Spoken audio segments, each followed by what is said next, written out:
لوگوں کے درد کو بھی سمجھ. اولیاء چشت میں جس بزرگ نے اپنے زمانے میں بڑا عروج پایا ان کا نام خواجہ قطب الدین بختیار کاکی ہے.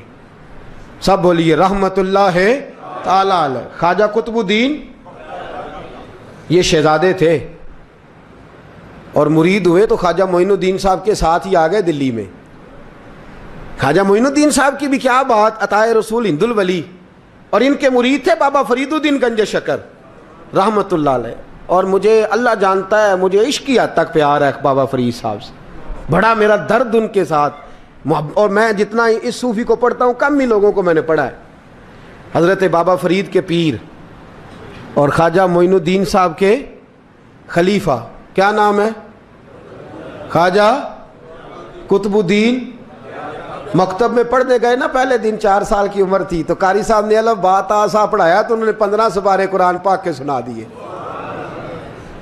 تو کہنے لگے بیٹا تجھے کیسے آئے؟ کہنے لگے میری اماں 15 سپاروں کی حافظ ہے، وہ سارا دن قرآن پڑھتی رہتی تھی، مجھے سن سن کے یاد ہو گیا ہے.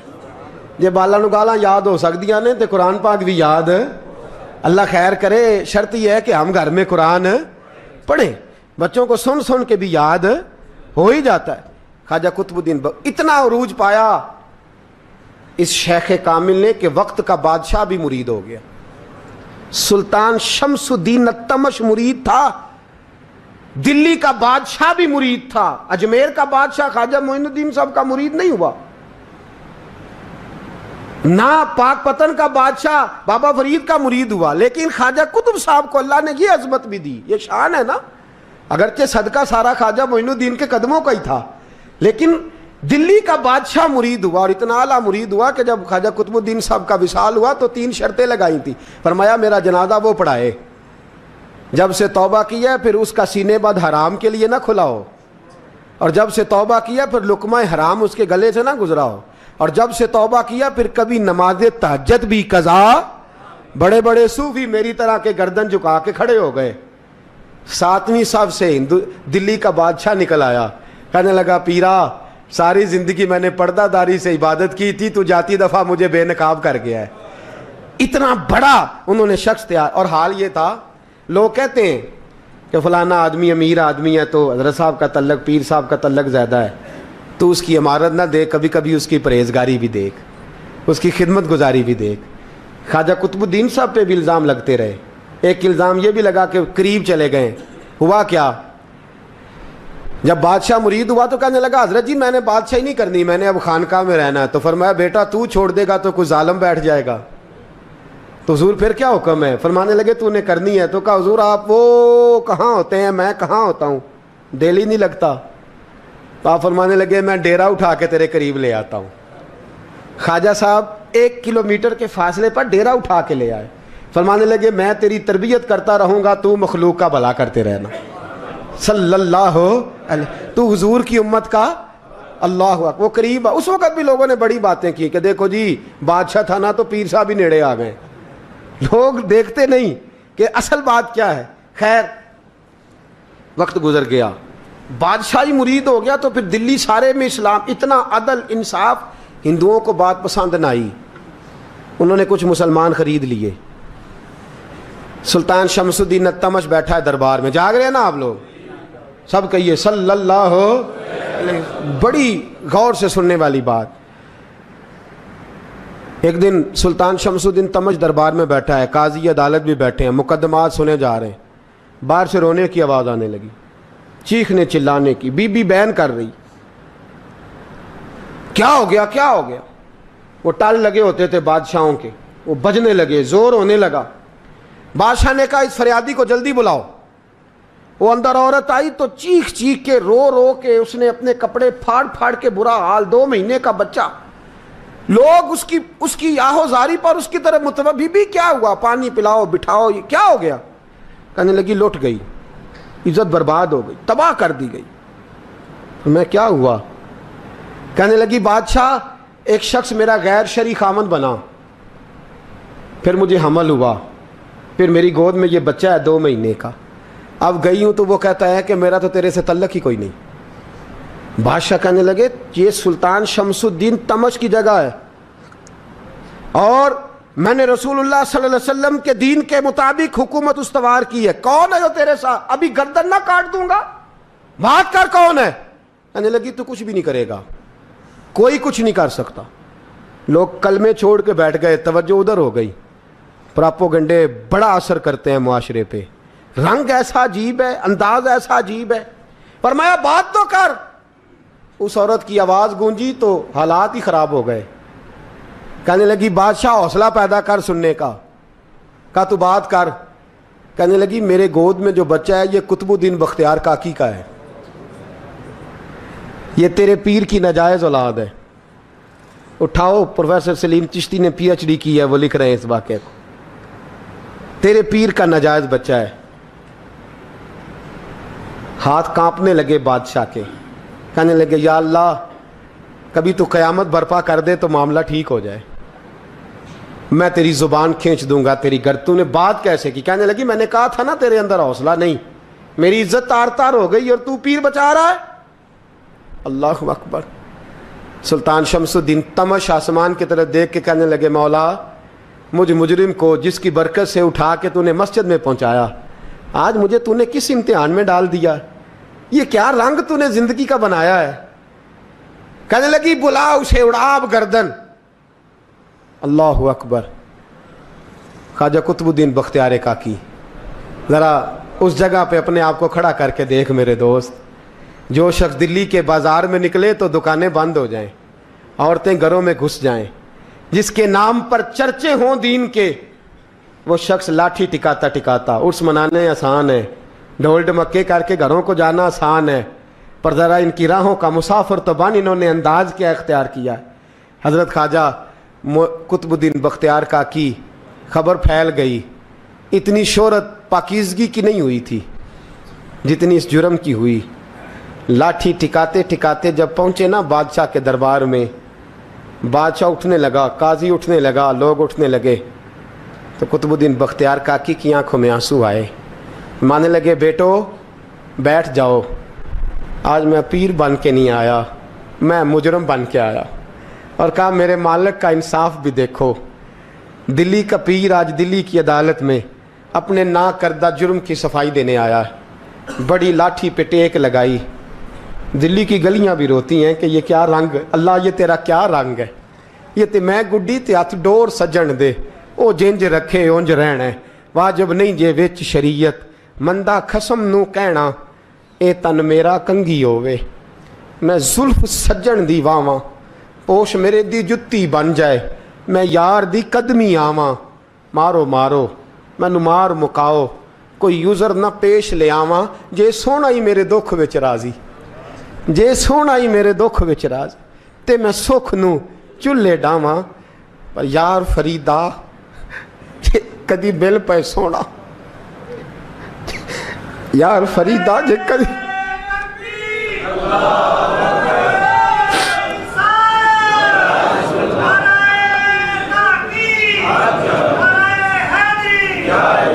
یہ کدی مل پہ سونا, بس انہوں رو رو حال سناواں. ٹیک لگائی ہے. کہنے لگی بی بی بول دے گواہی. کہنے لگی بی بی رب جانتا ہے, رب کا رسول جانتا ہے, پر میں تجھے نہیں جانتا, تو کون ہے؟ کہنے لگی اچھا وہ لوگوں کو بھیج کے تہجد کے بہانے پچھلے دروازے مجھے اندر بلانا, رب تیرا بھول جانا. پھر رونے لگی, پھر مکر کرنے لگی. مجھے بتائیے ایسا کوئی مقدمہ ہو تو لوگ کیا کہتے ہیں؟ یکدم حالات بدلتے ہیں کہ نہیں بدلتے؟ دلی کا ماحول ہی بدل گیا, سارا رنگ ہی بدل گیا. وہ عورت تو ہندو تھی, اس نے تو جھوٹ موٹ کے کلمے بھی پڑھ رکھے ہیں. اللہ اکبر. خواجہ صاحب پوچھتے ہیں گواہ ہے کوئی تیرے پاس؟ تو 4 کلمہ پڑھنے والے کھڑے ہو گئے. اللہ کرے کلمہ پڑھنے والے بکا نہ کریں, آمین تو کہیں. وہ کھڑے ہو کے کہنے لگے ہاں ہم نے آتے بھی دیکھا ہے, جاتے بھی دیکھا ہے. خواجہ قطب الدین صاحب نے نظر عثمان کی طرف اٹھائی, کہنے لگے اچھا جو تیری مرضی, میں گڈی تے ہاتھ ڈور سجن دے, وہ جنج رکھے اونج رہنا ہے, واجب نہیں وچ شریعت, مندہ خسم نو کہنا. کہنے لگے سلطان یار ایک رات کی مہلت نہیں دے دیتا؟ میں سویرے سلطان بھی رو پڑا کہ پیر صاحب میں میں نوکر اور میں بولتے ہیں اچھا حضور جیسے مرضی. باہر نکلے, خادم کہنے لگا حضور سواری پہ بیٹھ جائیں. مانے لگے نہیں یار آج پیدل جانا ہے. اس دلی کے چونکوں نے مجھے بڑی سلامیاں دی ہے, ذرا میں دیکھوں تو صحیح دلی کے بازار میری رسوائی پہ کیا کہتے ہیں. مجھے ذرا یہ پتھر بھی کھانے دے, ان کا ذائقہ بھی. پیدل گئے, دنیا سو گئی تو دلی کے بادشاہ نے اجمیر کی طرف منہ کیا. خواجہ معین الدین حیات تھے. بے خبر ہو جو غلاموں سے وہ آقا کیا ہے, بے خبر ہو جو غلاموں سے وہ منہ کیا. کہنے لگے معین الدین میں کوئی لوارث تو نہیں نا, میں کوئی لوارث ہوں کہ یہاں جو میرے ساتھ مرضی ہو جائے. تیری مجبوریاں درست مگر تیرا وعدہ تھا ساتھ دینے کا, وقت آیا ہے. میں کوئی لوارث نہیں کہ اب تو اجمیر میں بیٹھا رہے اور میں دکھ سارا اکیلے برداشت کروں. بڑھاپے کا مجھے بھی پتہ ہے, کمزوری کا مجھے بھی پتہ ہے, ذوف کا مجھے بھی پتہ ہے, پر تتی تھوڑے تھکڑے خاندڑیاں, میں بھی تو تیرے نام تو مفت بھی خاندڑیاں. مجھے بھی تو پتہ ہے نا منم غلام نے علی حیدریم قادریم تمز احمد رضا خامی زنم. میں نے بھی تو اپنا نام نہیں نا جپا, تیرا ہی جپا ہے ساری زندگی. یہ لفظ کہے, کہتے میں رویا. آنکھ لگی تو حضرت خواجہ معین الدین صاحب خواب میں ملے. کہنے لگے قطب الدین میرا انتظار کرنا, میں پہنچ رہا ہوں. میرا انتظار کرنا, میرا انتظار. کیا کہا میاں صاحب نے؟ کہتے ہیں مالی دا کم پانی دینا, پھل کچے ہون یا پکے, اے پیر مرید دے سر تے ہی رہندا ہے, جھوٹے ہون یا سچے. میں آیا, فکر نہ کرنا. حضرت سویرے اٹھے, پھر گئے عدالت. پھر کہا نام بھائی پروٹوکول, مجرموں کا پروٹوکول نہیں ہوتا, میں اکیلا جاؤں گا. جس کے آگے پیچھے نعرے ہوتے تنے تنہا. 2-4 منٹ زیادہ لے لوں آج آپ حضرات. کہتے میں پہنچا عدالت اور جا کے جب کہا نا کہ ہاں جی حضور بتائیے, گواہ بھی خلاف ہے, مقدمہ بولیں, تو کہنے لگے مجھے میرے شیخ نے حکم دیا ہے کہ میرا انتظار کرنا. پھر وہ جو باتیں کرنے والے تھے کہنے لگے جی کون گیا تھا اجمیر, کون آیا ہے وہاں سے, ہمیں روحانی باتیں نہ بتائی جائیں. یہاں سے تو ایک دن میں پہنچا نہیں جا سکتا, ٹرین بھی 36 گھنٹے لیتی ہے دلی سے جانے میں.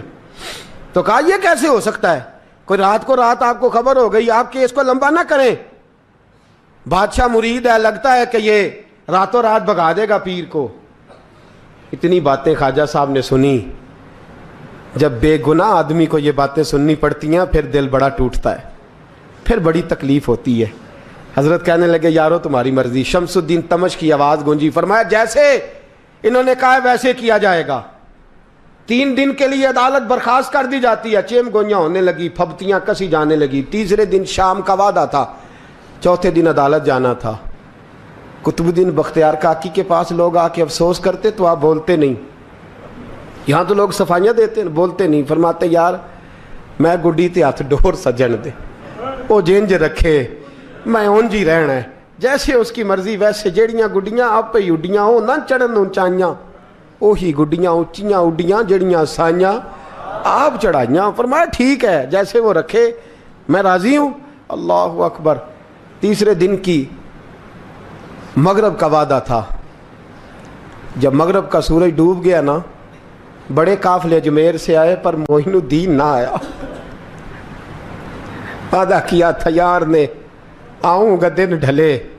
وہ خواجہ غلام فرید صاحب رحمۃ اللہ تعالیٰ علیہ فرمایا کرتے تھے نا, کوا کھانے لگا آنکھیں تو کہنے لگے کاغا اے تن سارا ہی کھائیو, میرا چن چن کھائیو ماس, میرے 2 نین نہ کھائیو, مینو پیا ملن دی آس. نے کہا سارا کھا جا, آنکھیں چھوڑ دے. اس نے کہا تھا میں آؤں گا, انتظار لمبا ہو گیا ہے پر میری امید تو نہیں نہ ٹوٹی. مغرب کی اذان ہوئی تو لوگ کہنے لگے لو جی اب بس ہو گئی. خواجہ قطب الدین صاحب نے اللہ اکبر کہہ کے مغرب کی جماعت جب میدان میں کھڑی کی تو اپنی بھی چیخ نکل گئی, آئی نہیں. لیکن جب نماز کا سلام پھیرا تو خواجہ معین الدین صاحب کی 2 رکعتیں ابھی باقی تھیں. خواجہ صاحب پیچھے نماز پڑھ رہے ہیں, سلام پھیرا اور نماز کے بعد جب اٹھے نا تو خواجہ صاحب کے سینے کے سینہ لگا. تو کہا حضرت جی میں شہزادہ تھا, آپ نے کہا تھا خشک روٹی کھانا تو میں نے خشک کی کھائی ہے, آپ نے کہا تھا فاقے کرنا تو میں نے کیے ہیں, آپ نے کہا وطن واپس نہیں جانا تو میں نہیں گیا. حضور اس امتحان کا آپ نے بتایا ہی نہیں تھا. یہ مجھے بتا جاتے اب اس سفید داڑھی سے میں جواب دیتا پھروں. خواجہ معین الدین صاحب نے جھٹکا, پیچھے ہٹ, تو زیادہ عزت والا ہے کہ یوسف زیادہ عزت والا تھا؟ تو زیادہ مقام والا ہے کہ عائشہ زیادہ مقام والی تھی؟ چپ کر, یہ کوئی صوفیاء کا طریقہ ہے؟ چپ کر. عرض کی حضور غلطی ہو گئی, میں پہلے نہیں رویا, تو ملا ہے تو رویا ہو. میں پہلے نہیں تڑپا, میں نے شکوا نہیں, تو ملا ہے. اپنا ہی کو ملے تو دکھ یاد آتے ہیں نا. فرمایا چپ کر, جا سلطان سے کہہ دے سویرے نماز کے بعد عدالت لگا دے.